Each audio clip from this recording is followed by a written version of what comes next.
Hello students. Union public service commission, जिसको हम short में यूपीएससी कहते हैं, उसको हम सब जानते हैं। उन्होंने रिसेंटली एक वैकेंसी नोटिस निकाला था शॉर्ट में, जिसमें उन्होंने बताया था कि ईपीएफओ को पर्सनल असिस्टेंट्स चाहिए 323। तो शॉर्ट नोटिस के बाद उनका डिटेल नोटिस आया है। मैं आपको दिखा रहा हूं स्क्रीन में, उसका फर्स्ट पेज देखिए आप। इसमें लिखा है कि 323 vacancies for the post of personal assistant in Employees Provident Fund Organisation, Ministry of Labour and Employment. तो इसमें 323 में उन्होंने बाइफर्केशन दिया है। यूआर की 132 है, ईडब्ल्यूएस 32, ओबीसी 87, एससी 48 और एससी 48 एंड एसटी 24, पीडब्ल्यूबीडी 12। तो ये टोटल वैकेंसीज हैं उनके पास और बहुत अच्छा नंबर है वैकेंसीज का। अब हम आगे और डिटेल्स देखते हैं। इस पेज पर जो भी पर्सन्स विद बेंचमार्क डिसेबिलिटी हैं, उनके लिए रिजर्वेशन कैसे होगी, किस कैटेगरी को होगी, कौन कौन उसमें एलिजिबल हैं, ये सब जिनको एप्लीकेबल है प्लीज इसमें से पढ़ सकते हैं। पहले देखिए, इसमें स्केल ऑफ पे लेवल 7 है और लेवल 7 आप जानते हैं नॉर्मली जो जूनियर स्टेनोग्राफर जो ग्रेड डी होते हैं लेवल 4 में होते हैं और उसके बाद ग्रेड सी होते हैं और ये ग्रेड सी से भी ऊपर है लेवल 7। ठीक है। एज इसमें चाहिए 30 years for URs and EWS, 33 years for OBCs, 35 years for SC ST and 40 years for पीडब्ल्यूबीडीज। ठीक है। असेंशियल क्वालिफिकेशंस में देखिए, पहली है bachelor's degree from a recognised university. कोई भी आपके पास बैचलर डिग्री है irrespective of the area in which it is. उसके बाद सेकंड है dictation for a period of 10 minutes with a speed of 120 words पर मिनट इन स्टेनोग्राफी, इंग्लिश और हिंदी। चाहे इंग्लिश हो चाहे हिंदी हो, दोनों में से कोई हो। और डिक्टेशन होगी 10 मिनट्स की, स्पीड होनी चाहिए 120 वर्ड्स पर मिनट, मतलब आपके 1200 वर्ड्स होंगे। उसके बाद देखिए transcription time for dictation as per this 120, 50 minutes for English and 65 minutes for Hindi, only on computer. उसके बाद ड्यूटीज इन्होंने लिखी हैं, नॉर्मल ड्यूटीज हैं जो स्टूडेंट्स पूछते रहते हैं कि क्या ड्यूटीज होती हैं। मैं पढ़ देता हूं ताकि आपको भी पता लग जाए। Taking dictation and typing from officer concerned, handling telephone calls of members and field offices, handling visitors, maintaining engagements, preparing tour programs and travel arrangements, handling parliamentary work, diarizing files and papers, tracking of files and important papers, monitoring management system of important references। तो देखा जाए तो जो भी कह लीजिए, चाहे वो ग्रेड डी स्टेनोग्राफर हो, चाहे वो ग्रेड सी हो, चाहे वो लेवल 4 में पीए हो, नेचर ऑफ ड्यूटीज बेसिकली वही रहती हैं, बट थोड़ी सी चेंज होती हैं प्रैक्टिकली। ठीक है। तो ये आप जिनको नहीं पता वो इसको पढ़ के समझ सकते हैं कि क्या ड्यूटीज एक्सपेक्ट की जाती हैं एक स्टेनोग्राफर से या पीए से। उसके बाद अदर डिटेल्स में देखिए, the post is permanent, group B में है, नॉन गजेटेड है, हेडक्वार्टर्स न्यू दिल्ली में है ईपीएफओ का। The officers recruited are liable to be posted anywhere in India. ठीक है। और ज्यादातर वैकेंसीज हेडक्वार्टर्स में ही होती हैं। उसके बाद प्रोबेशन 2 इयर्स है, नॉर्मली प्रोबेशन 2 इयर्स ही होता है गवर्नमेंट में। एनी अदर कंडीशंस में लिखा, the candidates recruited to the post will be covered by the new pension scheme with effect from 1/1/2004 की जो स्कीम है उससे उनको एप्लीकेबल होगी। अब हम आगे देखते हैं। नेक्स्ट पेज देखिए, इसमें इंपॉर्टेंट लिखा है उन्होंने, online applications are invited for direct recruitment by selection through website so and so to the above post from 7th March 2024 and the closing date for submission of online application through website is 27th March 2024 6 PM। उसके बाद edit facility उन्होंने दी है 28th March to 3rd April। ठीक है। 3 अप्रैल तक जो है, submission के बाद 3 अप्रैल तक आप उसमें कोई भी एडिट या करेक्शन कर सकते हैं। उसके बाद है date for determining the eligibility of all candidates in every respect, चाहे वो एज क्वालिफिकेशन कुछ भी हो, वो होगा the date of closing of application. ठीक है ना। उसके बाद देखिए नोट्स लिखे हैं कि आपने सिर्फ ऑनलाइन अप्लाई करना है और किसी कमीशन को इस बारे में नहीं लिखना एप्लीकेशन फॉर्म के लिए।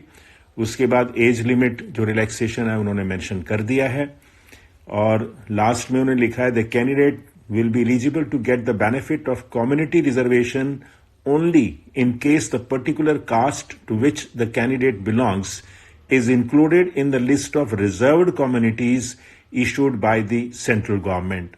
तो जो सेंट्रल गवर्नमेंट के हिसाब से आते हैं उनको ही रिजर्वेशन एप्लीकेबल होगा।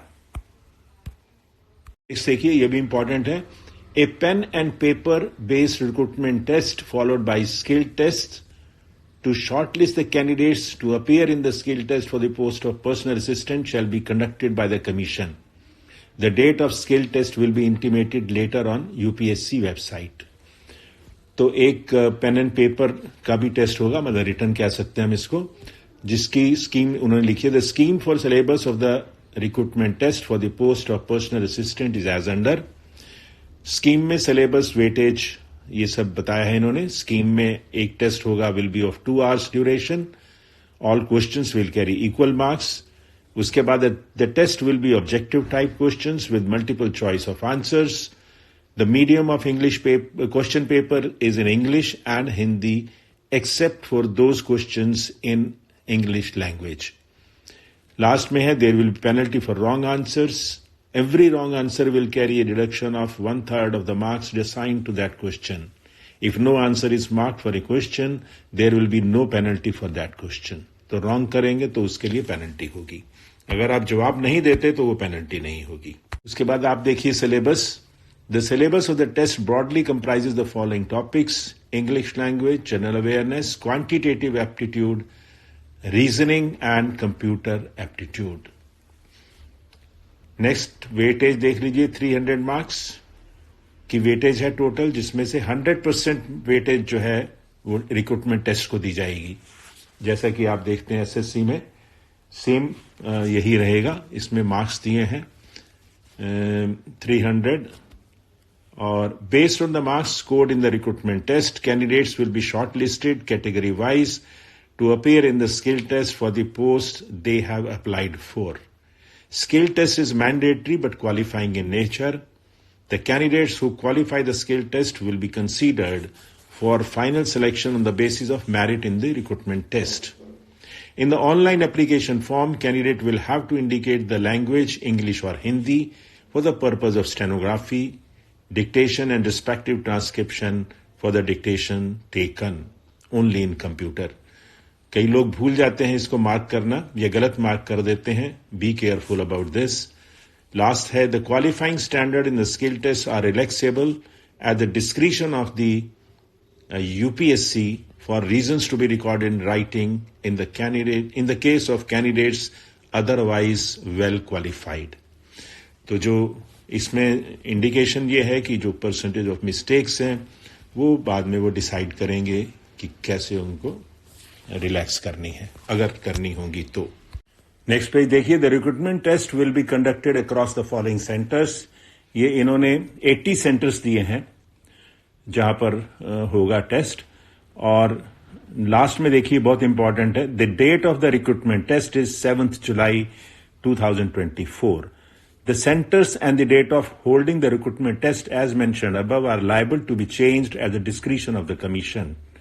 Applicants should note that there will be a ceiling on the number of candidates allotted to each of the centers except Chennai, Dispur, Kolkata and Nagpur. Allotment of centers will be, next page pe hai, on the first apply first allot basis, and once the capacity of a particular center is attained, the same will be frozen. Applicants who cannot get a center of their choice due to ceiling will be required to choose a center from the remaining ones. Applicants are thus advised that they may apply early so that they could get a center of their choice. बिल्कुल clear लिखा है इन्होंने 3-4 centre को छोड़कर बाकी सब जगह उनका कोटा होगा कि इतनी इतनी सीट्स हैं। तो जिनको भी उनके अलावा सेंटर हो तो प्लीज़ वो फॉर्म सबसे जल्दी भरें। 4 सेंटर उन्होंने बताए हैं, चेन्नई, डिस्पर, कोलकाता एंड नागपुर। यहाँ पर ऐसी कोई कंडीशन नहीं होगी, बाकी जगह जो होगा वो लिमिटेड होगा। इसलिए जो भी कैंडिडेट्स इंटरेस्टेड हैं और एलिजिबल हैं वो फॉर्म को जितनी जल्दी भर देंगे उतना उनको सेंटर जो है एक तरह की श्योरिटी रहेगी कि उनका सेंटर में कोई चेंज नहीं होगा। अदरवाइज जैसे जैसे एप्लीकेशंस आती जाएंगी हो सकता है बाद में उनको अपनी चॉइस का सेंटर ऑफ एग्ज़ाम ना मिले। उन्होंने इसलिए कहा है कि एडवाइस किया है कि आप अर्ली अप्लाई कीजिएगा, ठीक है। और इसके अलावा इस पेज में और ज़्यादा कुछ ऐसा इंपॉर्टेंट नहीं है, फिर भी कैंडिडेट्स प्लीज़ इसको पढ़ लें। नेक्स्ट देखिए, instructions and additional information to candidates for recruitment by selection. Citizenship के नॉर्मल जो होते हैं कंडीशंस हैं, उसके बाद एज लिमिट पहले उन्होंने बता दी है, एसेंशियल क्वालिफिकेशन भी उन्होंने बता दी है पहले।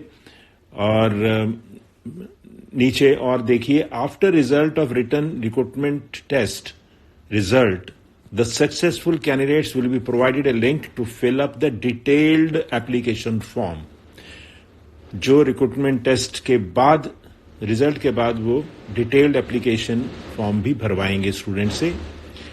लास्ट में देखिए, application fee, candidates except female SC/ST persons with benchmark disability, candidates who are exempted from payment of fee are requested to pay a fee of ₹25 only, either by remitting the money in any branch of the SBI by cash or by using net banking facility of any bank or by using Visa, MasterCard, so and so। तो 25 रुपए सिर्फ fees है और वो भी SC/ST female और जो benchmark disability है जिनके पास, उनके लिए एग्जेम्पशन है, दे डोंट हैव टू पे। तो 25 रुपए फीस कुछ भी नहीं है। तो कैंडिडेट्स को चाहिए कि फॉर्म को ज़रूर भरें और अपने आप को टेस्ट भी करें कि आप किस स्टेटस पे हैं आज की डेट में। इस पेज में उन्होंने बताया कि आपको पेमेंट कैसे करनी है। उसके बाद कंसेशंस एंड रिलैक्सेशंस, जो भी एक्स सर्विसमैन के लिए या और जो कंसेशन है उनको उन्होंने डिटेल में यहाँ पे बताया है। नेक्स्ट देखिए, how to apply. Candidates must apply online through the website. और उसके बाद है, candidates need not to upload any document except latest photograph, signature and identity proof while filling up the online application. आपको कोई document upload नहीं करना, देख लीजिएगा, इसमें ध्यान से पढ़ लीजिएगा। उसके बाद, candidates are advise to fill their correct and active email addresses in the online application as all correspondence will be made by the commission through email only.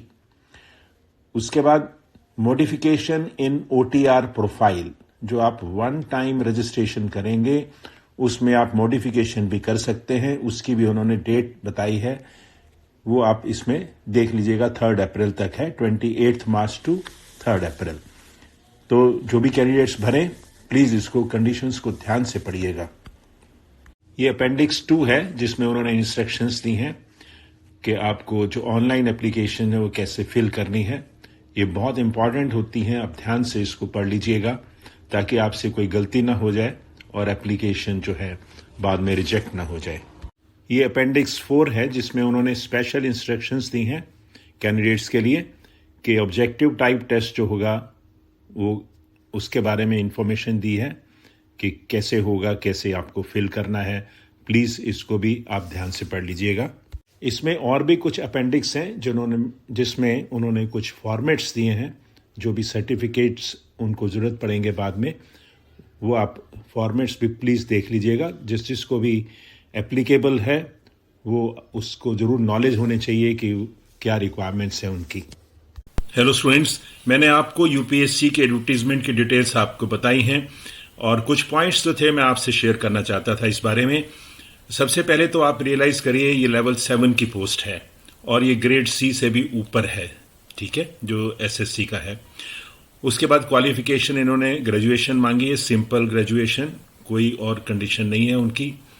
कोई एक्सपीरियंस नहीं मांगा आपसे, हालांकि इस लेवल पर पहुंचने के लिए बहुत एफर्ट करने पड़ते हैं और बहुत साल का एक्सपीरियंस भी चाहिए होता है अगर आप कहीं भी जूनियर ग्रेड ज्वाइन करते हैं तो।